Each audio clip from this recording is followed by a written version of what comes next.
Good morning and welcome to 5 a.m. Tito and the Mindful Mornings.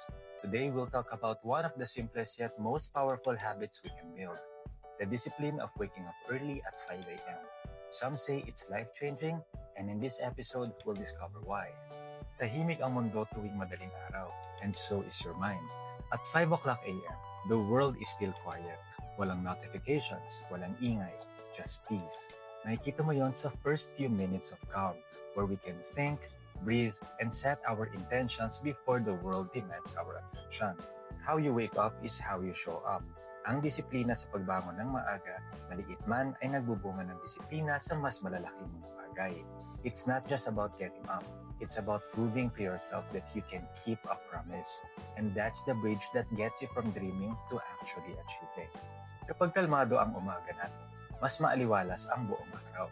When we wake up at 5 a.m., we own our morning instead of rushing through it. Hindi tayo nagmamadali at hindi tayo natataranta. That calmness becomes our shield. We feel stronger, more confident, kasi hindi kaagad tayo stressed or panic. It's a small shift that creates a big impact on mental health. Lose an hour in the morning and you will spend all day looking for it. When you start at 5 a.m., you buy yourself time. You get to focus on priorities before distractions come in. 1 hour in the morning can multiply into a whole day of better productivity. I suggest to start doing the hard things first dahil mas matalas ang isip natin sa umaga at mas nakakapag-focus tayo sa mga bagay na mahihirap gawin.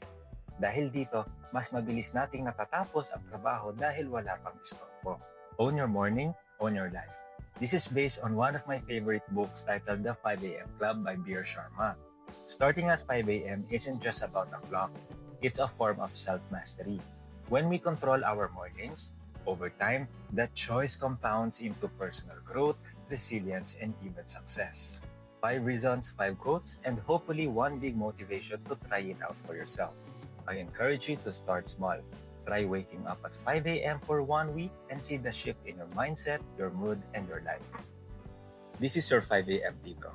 Don't forget to follow the podcast and share this episode with someone who needs a little morning motivation. Until next time, rise early, live mindfully. Catch you next episode.